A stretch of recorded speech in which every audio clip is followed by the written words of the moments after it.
Welcome to my YouTube channel.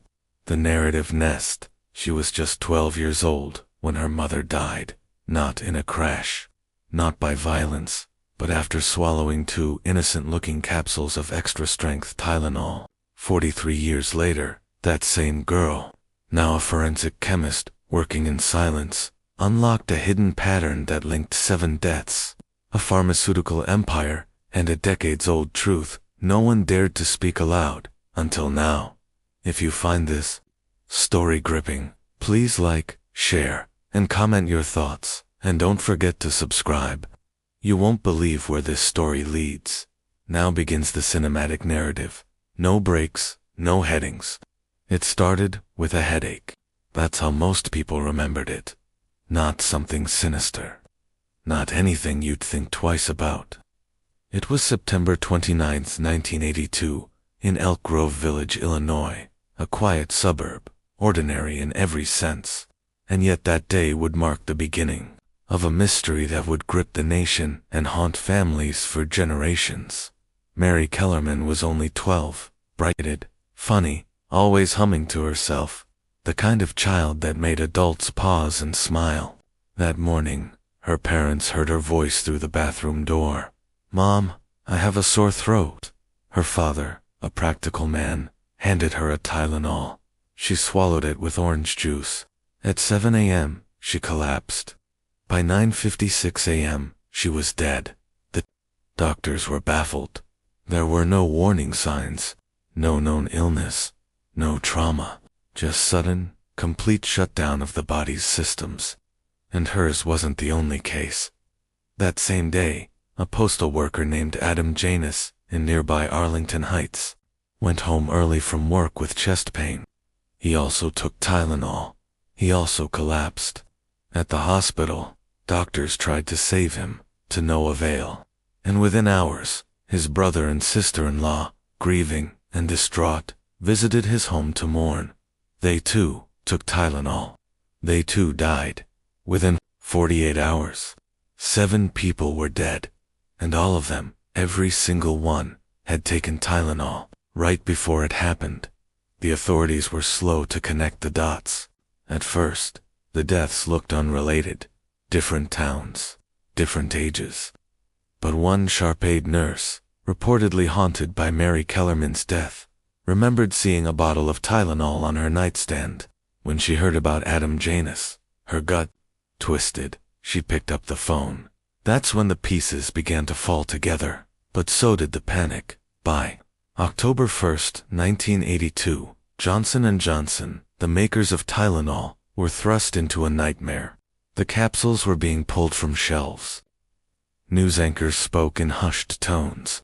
Helicopters hovered over pharmacies. Parents threw out medicine cabinets into the streets. It was the first time Americans realized something terrifying. The very pills designed to heal you could be a murder weapon. But here's what never made sense. Why those bottles? Why those people? Why those exact capsules? The bottles came from different factories, different batches. There was no pattern in the victims' backgrounds, no common enemy, no overlapping lives. It seemed random, too random, and that made it scarier. Investigators soon discovered that the Tylenol capsules had been laced with potassium cyanide, enough to kill a person within minutes. But the contamination hadn't occurred in a factory. No, it was far more chilling. Someone had purchased the bottles, tampered with them, returned them to store shelves, and walked away calmly, methodically, like a ghost with a grudge. This was America's first pharmaceutical terrorism case, and no one, not the FBI, not local police, not even private investigators hired by Johnson & Johnson, could figure out who did it. The prime suspect, James Lewis, sent a letter to the company demanding $1 million to stop the killings. But Lewis was a conman, a known manipulator. And though he served 13 years for extortion, no physical evidence ever tied him to the poisoned bottles. He denied being the killer until the day he died, so the case went cold. But not for everyone. In 2025, a woman named Dr. Natalie Raymer, sat alone in a small lab in Milwaukee, flipping through old crime scene photos like they were part of her DNA, because they were. She was Mary Kellerman's childhood friend. They'd traded stickers, told secrets, shared their favorite lip gloss. Natalie had watched Mary get buried in a small white coffin the size of a cello case. She was 6 years old, and that day never left her. Unlike most who moved on, Natalie leaned in. She studied biochemistry, then forensic pathology. She interned with the FBI. She had one purpose: find out what really happened that fall. Because deep down, she knew the story everyone believed was only half the truth. For years, she worked quietly, obsessed, sleepless. Her marriage ended. She lost funding. She taught at universities to stay afloat.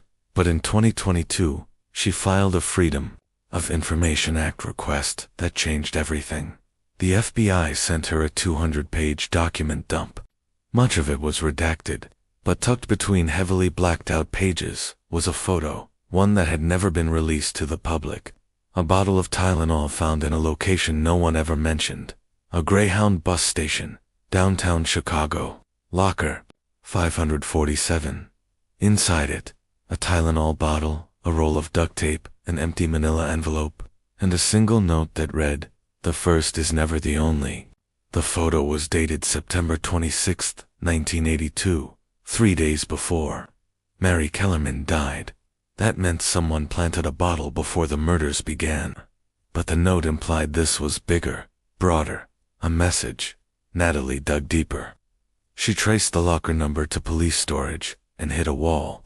The locker evidence had mysteriously gone missing in 1993, logged out during a file transfer when evidence rooms were being digitized. No one knew who signed it out, no digital record, no paper trail. Just gone. But she wasn't deterred. She began cross-referencing every Tylenol-related call made to poison control centers in the U.S. between 1978 and 1983. Thousands of entries, most routine. But 12 stood out, all with the same symptoms, same brand, and all treated as isolated incidents. Each one happened within 25 miles of a train station. And in each case, the bottle had been discarded before investigation, usually by family members or paramedics unaware of what they were handling. She plotted them on a map. The result made her heart stop. It formed a circle, a near-perfect radius surrounding Chicago Union Station, as if someone had picked points around a wheel, then spun it. This wasn't random, this was ritual, and it was only just beginning. When the investigators revisited the Janus family's tragedy in the cold, fluorescent light of the Cook County Medical Examiner's office, the cause of death became disturbingly clear: potassium cyanide, enough to kill 10 people, compressed into a capsule that was supposed to relieve a headache. But that answer brought no comfort. It only deepened the nightmare. The pills were traced to a single lot of extra-strength Tylenol, distributed across the Chicago area. Panic swelled like a virus. Within 24 hours, news channels were breaking into regular programming. CVS stores began pulling Tylenol from shelves. Mothers flushed their medicine cabinets down the toilet. People called hotlines with trembling voices. "I took a pill last night. Am I going to die?" And while the public reeled, detectives huddled in corners with paper cups of stale coffee, staring at maps of product distribution routes. There was no obvious link between victims, different neighborhoods, different ages, different ethnicities. The only connection was that little red damned white bottle. That week in September 1982 changed America. Johnson & Johnson, the makers of Tylenol, pulled 31 million bottles off shelves, a $100 million recall, the first of its kind. But they weren't the only ones scrambling. Inside an FBI office in downtown Chicago, the Special Task Force took shape. Agents, detectives, postal inspectors, and FDA investigators shared a single goal: to stop whoever had turned a common household drug into a weapon of mass murder. But how do you track someone who leaves no fingerprints, no note, no trace? One of the first real leads came from a pharmacy in Arlington Heights, the same suburb where 3 victims had died. The pharmacist, a wiry man named Tom Gribben, remembered something strange. A man had come in days earlier asking pointed questions about the placement of Tylenol bottles. "Where are the cameras? Do you keep the bottles locked at night?" At the time, Tom had shrugged it off. Now, with 6 people dead, he remembered the man's jacket, tan corduroy, torn at the elbow, and his eyes. Something about his eyes. Cold, just empty. The sketch was vague. No name, no fingerprints, no credit card trail, just tan jacket, thin, white male, 30s. There were thousands of people who matched that description. Meanwhile, another name started to surface. James William Lewis. He was already known to law enforcement. In 1978, he'd been arrested for fraud. He used aliases, bounced between cities, and wrote threatening letters to corporations. And now, one of those corporations had received a note. It read, "Tylenol, you are going to stop the killing, or more will die. You can stop the killings if you wire $1 million to the following account, ... It was postmarked from New York. Investigators tracked the bank account and quickly tied it to James William Lewis. Within days, he was arrested, not for murder, but for extortion. He swore he didn't poison anyone. He claimed he just saw the news, wrote the letter to make money, and mailed it off. No cyanide, no access to pills, no proof he'd ever been in Chicago at the time of the murders. He sat in a federal prison, serving 13 years for extortion, but the murder charges never came back in Chicago. The funerals piled up. Mary Reiner's baby cried through the service, not knowing her mother was gone forever. The Janus siblings were buried side by side, a photo of all 3 on the front page of the Chicago Tribune, smiling, frozen in time. Investigators were stuck in a loop. Theories formed, crumbled, reformed. Could it be a disgruntled employee at Johnson & Johnson? A pharmacist gone rogue? A serial killer experimenting with mass death? None of it made sense. The tainted pills weren't isolated to one batch at the factory. They seemed to have been tampered with after distribution, but before purchase. Someone had walked into multiple stores across the suburbs of Chicago. Walasco, Walgreens, small mom-and-pop drugstores opened the bottles, filled capsules with cyanide, and put them back on the shelves. It was personal, intentional, and horrifying, even more chilling. They never caught him. The FBI launched the largest manhunt in Illinois history. They tested pills from every state. Tip lines flooded. Psychics called in. Criminologists studied the deaths like they were a code. But after months, the trail went cold. And then, in 1986, 4 years later, it happened again.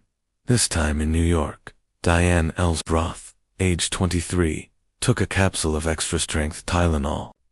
She died within minutes. Cyanide again.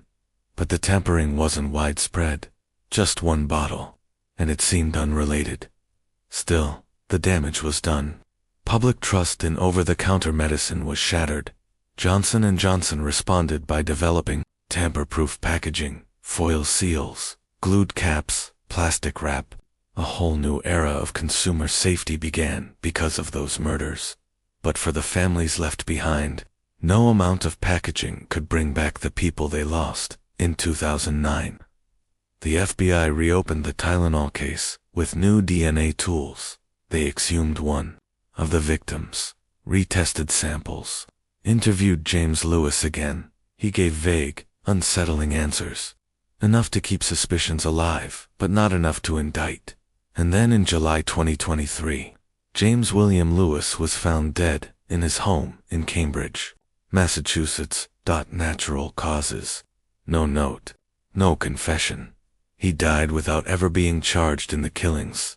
To this day, no one knows who poisoned the Tylenol capsules in 1982. No one knows why. No arrests. No justice. But one theory, long buried in FBI files, has started to resurface, and it doesn't point to just one killer. The morning of October 6, 1982, dawned heavy with rain over Chicago. The gray skies mirrored the mood inside the emergency meeting room of the task force, where detectives, FDA officials, and FBI agents gathered around a long rectangular table, littered with files, Polaroids, and half-empty cups of black coffee. No one had slept. The deaths had paused for now, but panic hadn't. Detective Sam Braddock flipped through a fresh batch of lab results with a face like stone. Across from him, Special Agent Lisa Monroe scribbled notes into her worn leather notebook, lips pressed tight. The preliminary findings from the FBI's chemical lab had confirmed what they feared. Cyanide capsules had been tampered with in more than one location, not just in the suburban pharmacies. Someone had either intercepted the supply chain or was planting them in stores personally. The killer, or killers, were still out there, and they might not be done. 7 confirmed dead. Braddock said finally, voice hoarse. 1. Survivor in serious condition.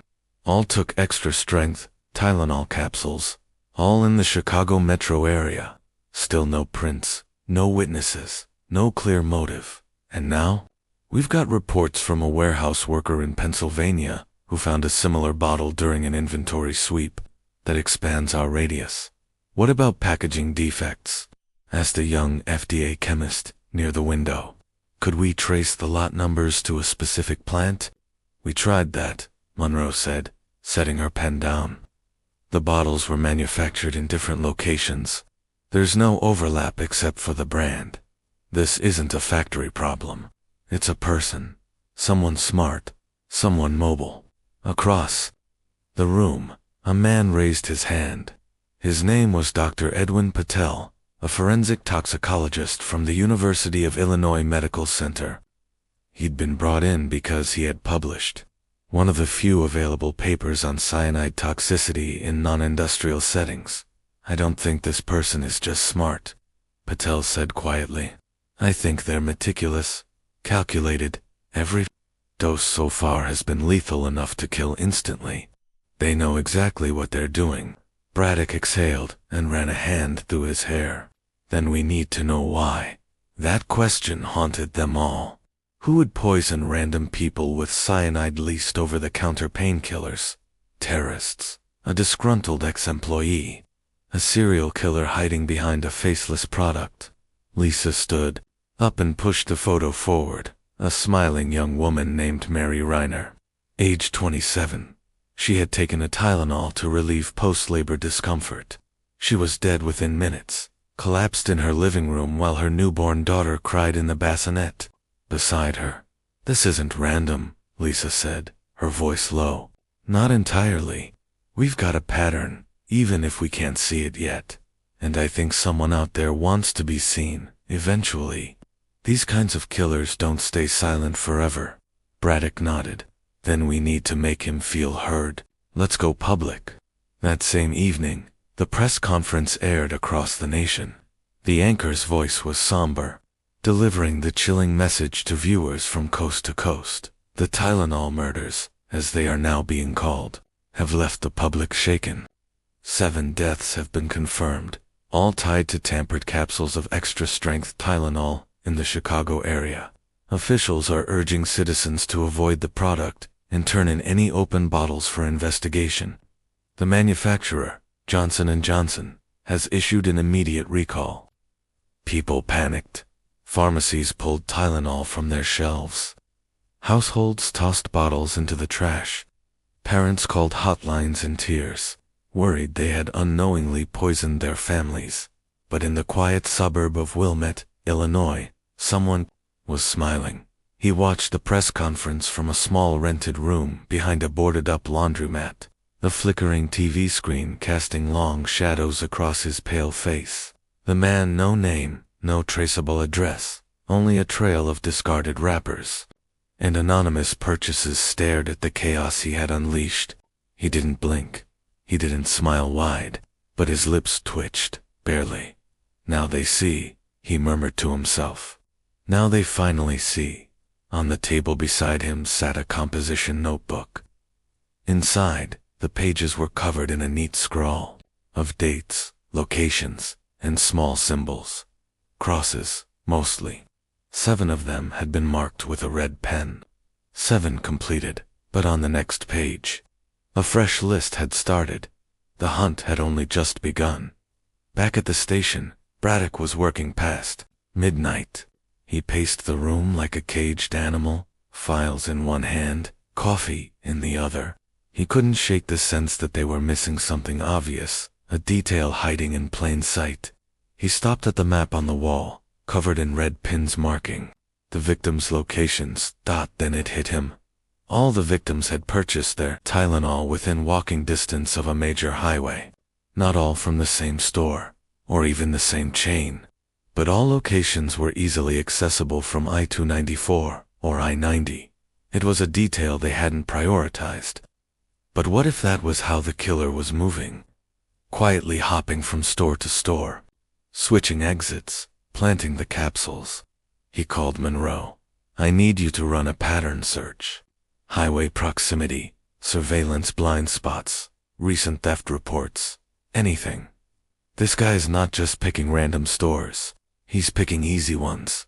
"Got it," she said. "I'll bring you what I find." What she brought back 3 hours later made his blood run cold. One of the stores, a small mom-and-pop pharmacy on Belmont, had reported a suspicious man browsing the pain reliever aisle several days before the deaths started. No purchase, no questions, just browsing. The owner didn't think much of it until he saw the news and called in the tip. There was no camera in the store, but the owner described the man in chilling detail. Tall, maybe 6'1", pale, dark eyes. Moved like he didn't want to be seen. They had a phantom, and now they had the first real description. Braddock pushed the detail to the sketch artist. An hour later, a face emerged. Angular jawline, deep-set eyes, narrow mouth. Not memorable, but not forgettable either. A face that could fade into a crowd. Flyers were printed. News bulletins updated.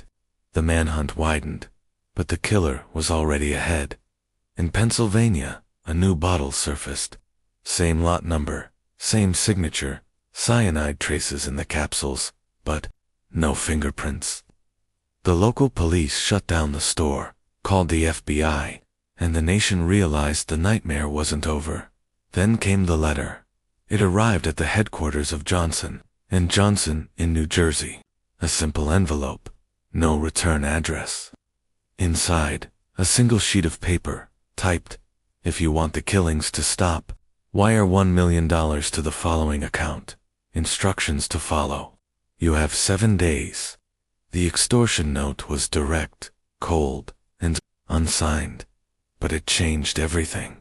For the first time, there was a thread to pull, a possible motive. Money.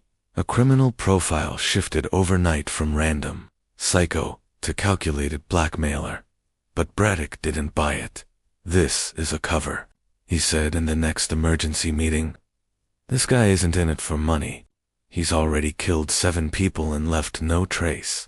Why would he suddenly out himself with a ransom?" Patel agreed. "Cyanide poisoning is theatrical. It sends a message. If this person wanted money, there are easier ways. This feels like someone taking advantage of the fear. A copycat, maybe, or just someone trying to muddy the waters." Lisa narrowed her eyes. "Or he's testing how far he can push before we crack." The FBI launched a full investigation into the letter. They traced the typewriter, an old Smith Corona model, no longer in production. Common, hard to pin down. The bank account was offshore, untraceable, dead end. But something strange happened 3 days later. The media received another message. This time, it was a call to the Chicago Tribune. The voice on the other end was distorted, but the message was clear. "You think you understand, but you don't. I chose them because no one was watching. You made them matter only after they died. How many more before you really see?" Then the line went dead. Braddock stared at the transcript, chills running down his spine. This wasn't about money. This wasn't even about revenge. This was about invisibility, about power. The killer had a philosophy, and now he had a voice. In a dimly lit room in Aurora, Illinois, a young journalist named Sarah Kent sat hunched over her typewriter. She wasn't part of the official investigation, but she'd been following the case obsessively, collecting clippings, piecing together timelines, and building a theory of her own. She didn't trust the ransom note, and she didn't trust the government to tell the full story. What she found that night would change everything. While reviewing old case files for similar poisonings, Sarah stumbled across a report from 1978, a small incident involving a tainted aspirin bottle in Ohio. It never made national headlines. The victims survived, but the description of the tampering was eerily similar. And buried in the footnotes was a name, Robert Vallon, a former pharmaceutical chemist who had been let go for erratic behavior. Sarah pulled every public record she could find. Vallon had vanished in 1980. No trace, no death certificate, just gone. She printed his last known ID photo and stared at it. Angular jaw, narrow mouth, deep-set eyes. She grabbed the sketch from the Chicago PD bulletin and laid the two images side by side. Her breath caught in her throat. It was him. Detective Kyle Ramsey sat in his parked sedan across from a suburban ranch home in Arlington Heights. The house was small, just 2 bedrooms, with brown siding that was flaking in strips along the western wall. Overgrown grass curled over the sidewalk. Ramsey stared at the dark windows, waiting. This was the address of Michelle Dunn, niece of one of the original victims, and now a 43-year-old medical archivist who had, a week ago, requested sealed documents from a now-defunct Chicago pathology lab. Documents related to 1982. She hadn't answered his calls. The porch light flicked on at 9:17 p.m. Ramsey got out and crossed the street. He knocked. The sound echoed hollow against the cheap door. It opened an inch. A woman with short reddish-brown hair and deep under-eye shadows peered through the crack. "I'm not doing interviews," she said. "I'm not press," Ramsey replied. "I'm a detective. You don't look like a cop." He showed his ID, worn from decades of use. She hesitated, then opened the door wider. "You want to come in?"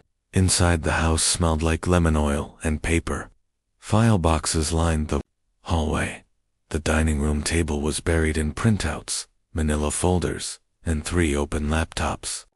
On the wall above the table hung a blown-up photocopy of a Chicago Tribune, front page from 1982. 7 dead in Tylenol killings. Ramsey gestured toward the chaos.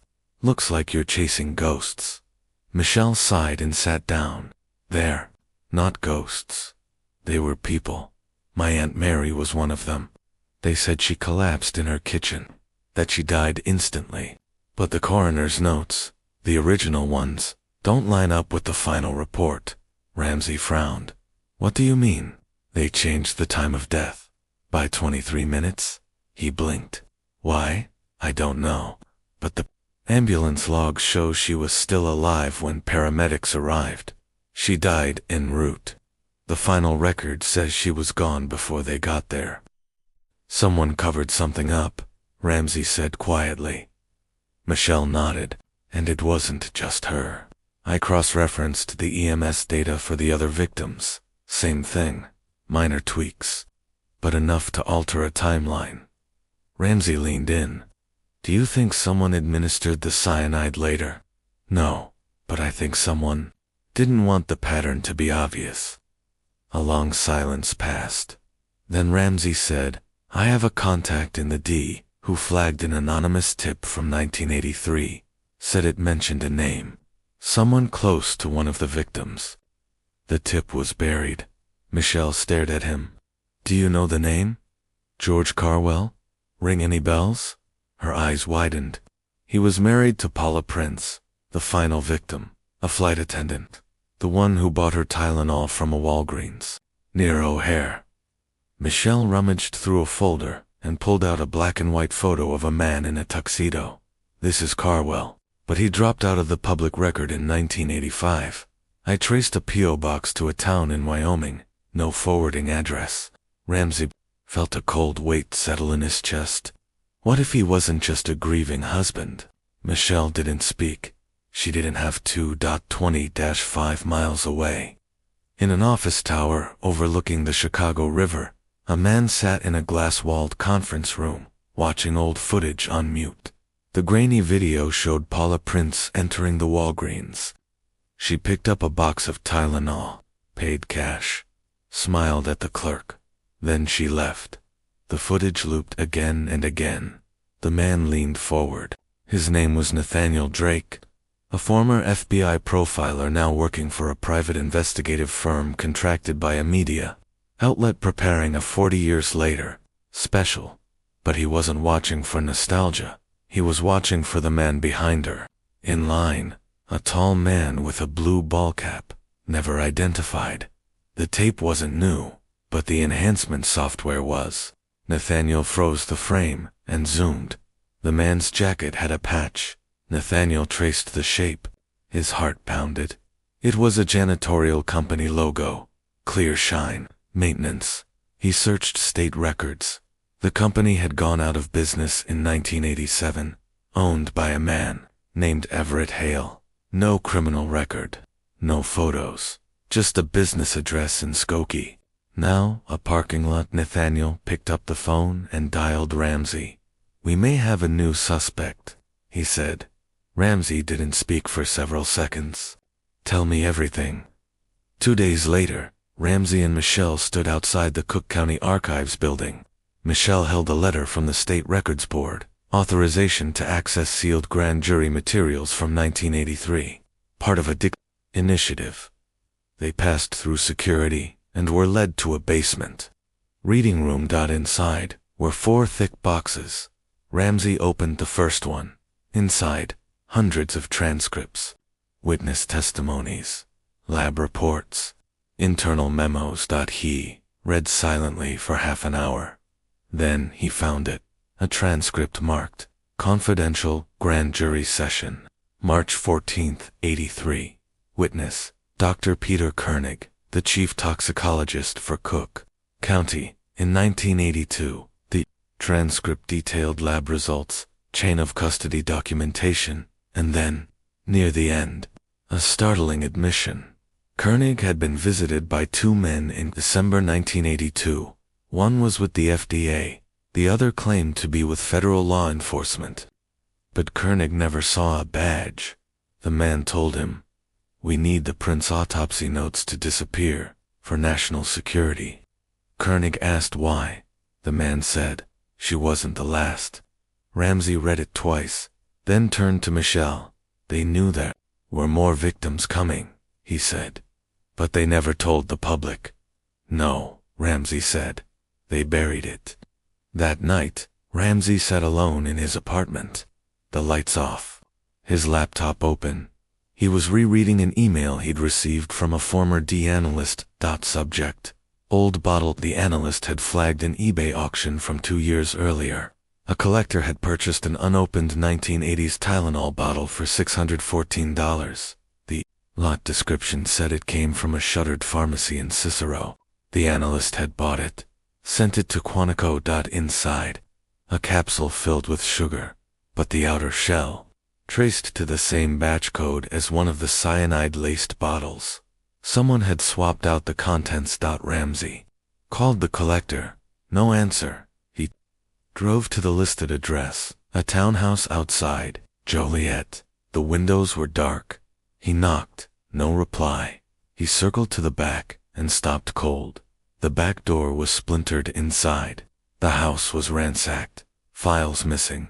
Shelves overturned. The collector gone. Michelle called the next morning. She'd found something buried in a 1984 court filing. A name. Everett Hale, the janitor. The man behind Paula Prince in the video, but the file linked him to a different case. A child poisoning in 1980, in Peoria.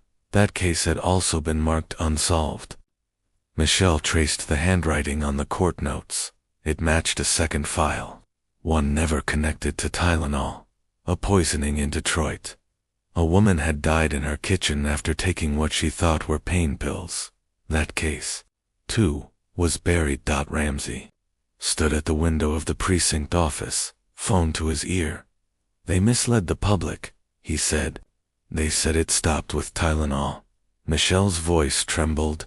But it didn't. No, Ramsey whispered. It just went quiet. He turned from the window and saw a file waiting on his desk, unmarked, inside. A note. You're getting to close. Back off. No name, just a photo. Everett Hale, taken 3 weeks ago, alive, watching and waiting. The paper trail stopped cold at a pharmacy that had been bulldozed 3 years earlier. Detective Mason Connolly stood on the crumbling concrete lot where Harmon Drugs once stood in Arlington Heights. He stared at the cracked foundation now, overgrown with weeds, the wind tossing a stray fast food wrapper at his feet like a ghost of consumerism. The store had been one of the last locations to sell the poisoned Tylenol bottles back in 1982. It was also, according to an old receipt, newly unearthed from a deceased pharmacist's estate, a place where someone had purchased unusually large quantities of empty gelatin capsules that someone had paid in cash. No name, no signature, just a receipt with a timestamp and a product code, a ghost transaction. Nothing but dirt now, said Lily Hart, stepping beside him with her arms folded. Her eyes were fixed on the vacant lot, but her voice trembled slightly. Mason glanced sideways. If this is the right place, then this is where it started to spread. Or where it was repackaged, Lily muttered. They both turned as a car door slammed behind them. A man in his 60s, thinning hair and horn-rimmed glasses, waved as he approached. It was Joe Mendel, a former delivery driver who used to run weekly supply routes for Harmon. Sorry I'm late, he said. Traffic on I-90's a joke today. Thanks for coming, Mr. Mendel, Mason said, shaking his hand. You said you found my old manifest logs. Yes, Lily confirmed, holding up a scanned copy on her phone. According to this, you delivered pallets of product to Harmon Drugs the week before the poisonings. Do you remember anything odd? Joe squinted. That week? Hell yeah. I remember because the loading dock was roped off. Said they had a rodent problem. Wouldn't let me near the back.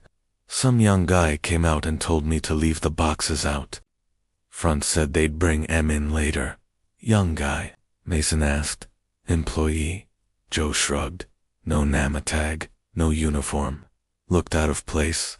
I thought he was some manager's kid. Maybe. But he didn't move like someone who belonged there. Nervous, glancing over his shoulder. And this was... What day exactly? Wednesday? Same day? I always delivered. September 22nd. Lily's heart dropped. That was 5 days before the first death. Mason looked at her. You thinking what I'm thinking? She nodded grimly. The pills were tampered with before they hit the shelves. They weren't dealing with a madman opening bottles inside stores. This was industrial, planned, calculated, hidden in plain sight. The killer had used the store's delivery system, and worse, no one had noticed. Back in Chicago, the cold case board was rapidly filling up. The red thread now crossed states.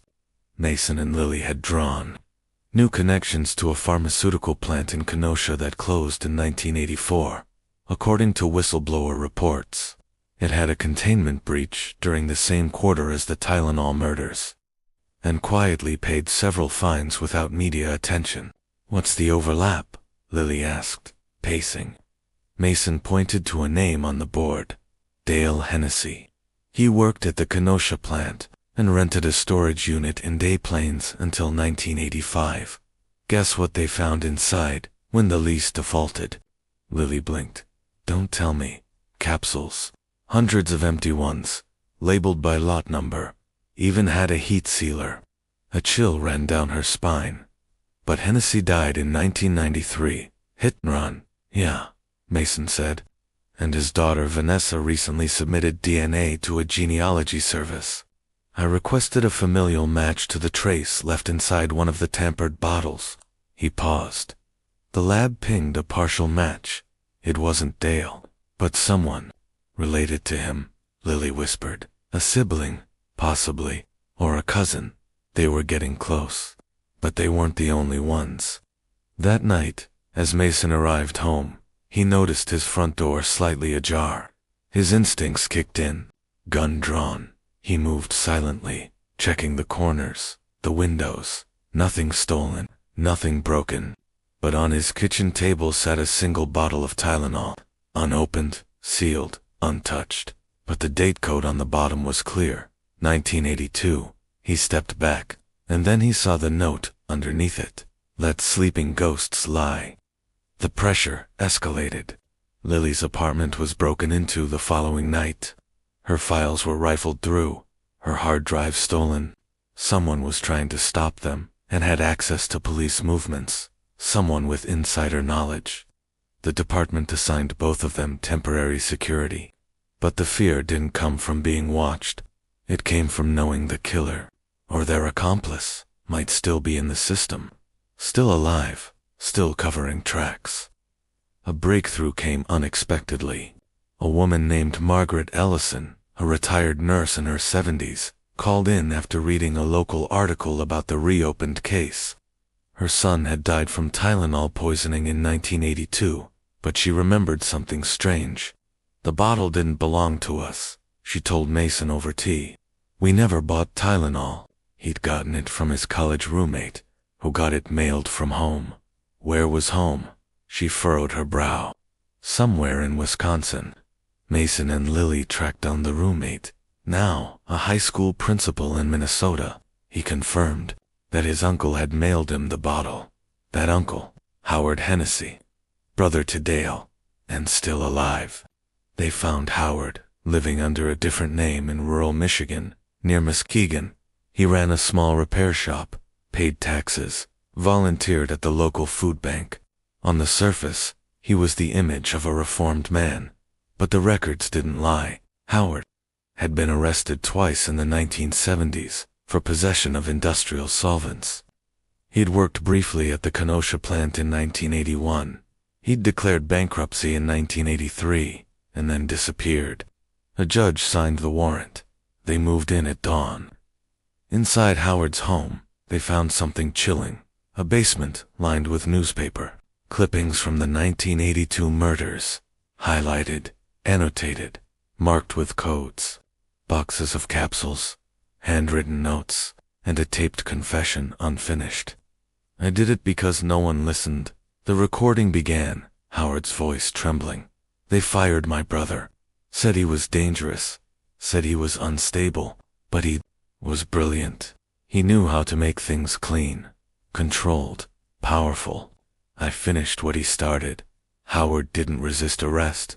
He barely spoke during interrogation. His lawyer immediately pushed for a psychiatric evaluation, but the damage was done.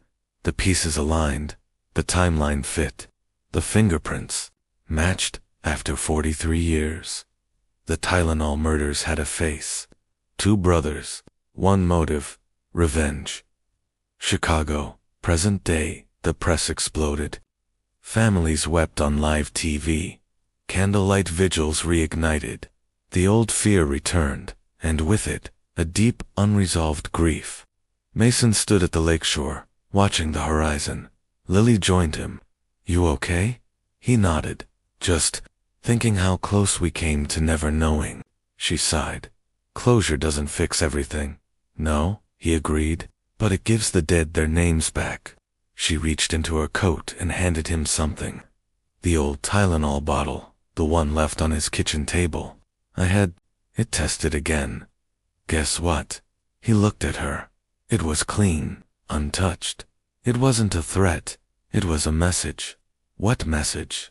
She looked out at the waves. That the ghosts are still watching.